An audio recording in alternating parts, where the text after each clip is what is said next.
Okay, hey everyone, welcome to my first watch review.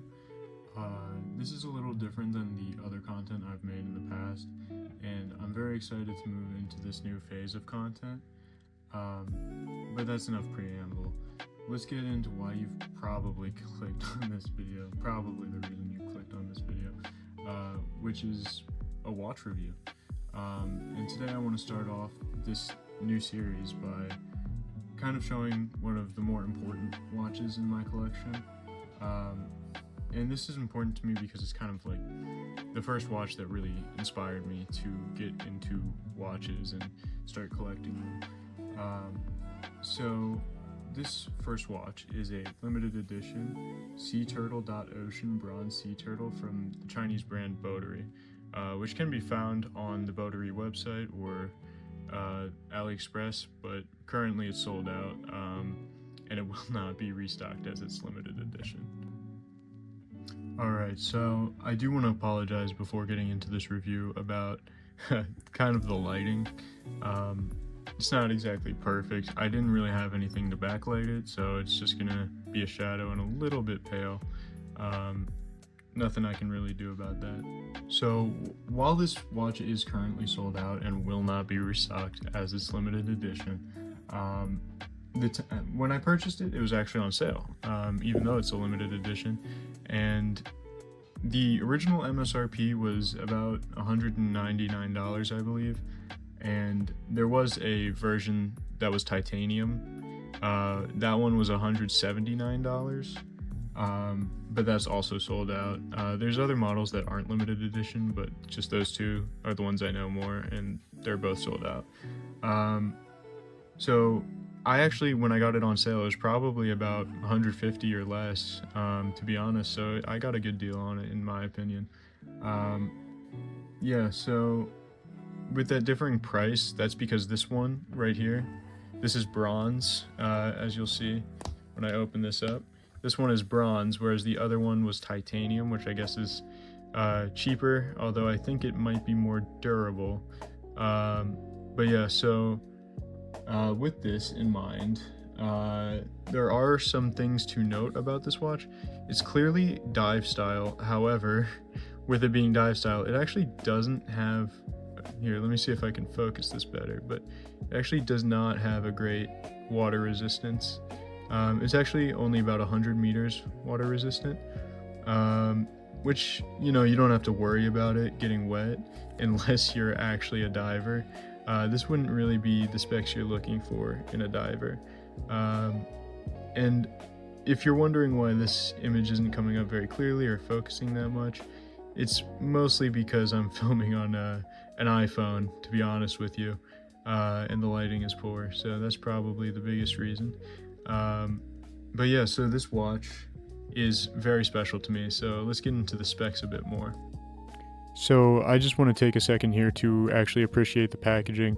This is, you know, post-production, but it has these snap-on sort of like closing mechanisms. So you just snap on the lid on either side, because they are on both sides, and it's very protected, which is appreciated. And yeah, so it just keeps that watch protected, and it's kind of nice quality, so that's a plus. So yeah, I just decided to put the macro in here in the middle. This is my first attempt at it, so I hope it is sufficient. It's kind of poor quality because it's a little bit shaky. It's a little bit, you know, just not stable, so we'll see. Hopefully it'll improve for future videos, you know, but yeah.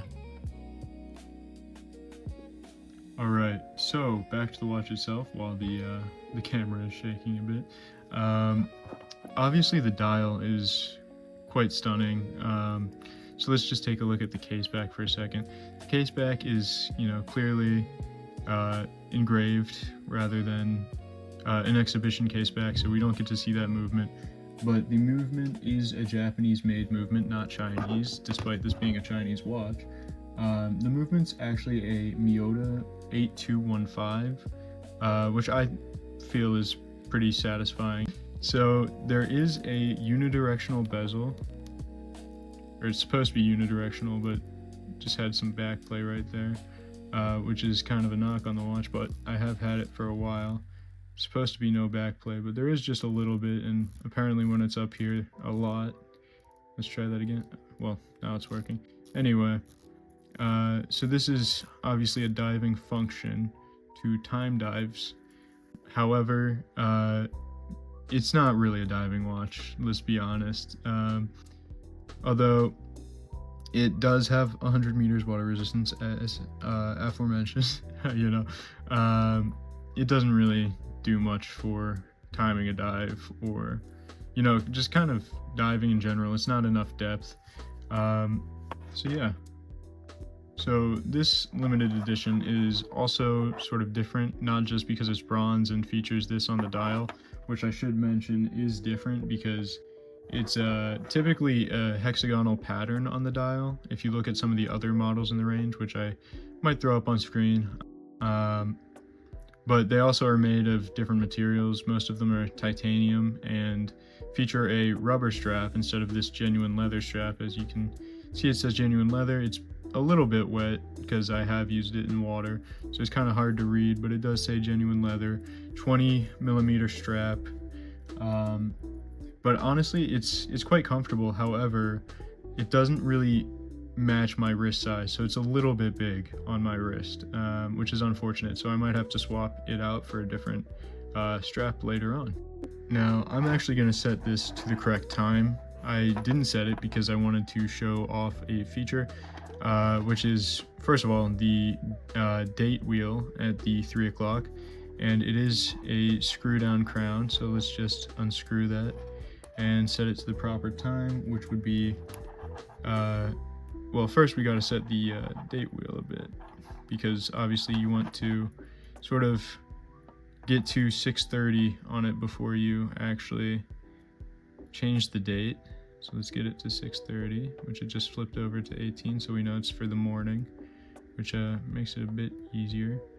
And then let's just see. So today is actually the 20th of December, 2025. So we're going to set it to date 20, which right now obviously going to take a little bit. 16, 17, 18, 20. So now we're going to set it to 1:33 p.m. because that's the current time. Never mind, it's 1:34 now. So we're just going to set that to 1:34 and then screw it back down. And yeah, I really like this sort of seconds hand. It actually does manage quite well. It's kind of a little bit slower than, you know, some of the more you know, the more expensive movements where it's got more ticks per second. But this one's good enough, and honestly I do like it. As you can see, it actually is kind of shinier bronze in there, as it's not been oxidized like this one has. And this one's been oxidized because I've had it for quite a while and I've worn it for quite a bit of that time. So I just appreciate the kind of wear that it shows, although obviously oxidation doesn't necessarily mean you've been wearing it. But you can see kind of the crown is a bit less you know, patinaed, because that's obviously what you used to set the time. So it's been kind of used a bit more and touched a bit more, so it just shows up as more shiny. And yeah, so other than this, there's obviously the SeaTurtle dial, which is, again, really nice. Really appreciate that.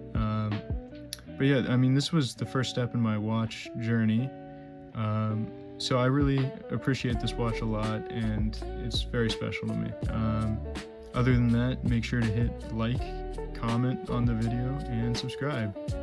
I also wanted to just take this time to point out some other watch channels that I really enjoy. So, for example, Watching James and Just One More Watch, very interesting channels. And I would just say, if you guys enjoyed this, make sure to subscribe and let me know that you enjoyed it, so I can know to keep making content like this. And yeah, that's about it.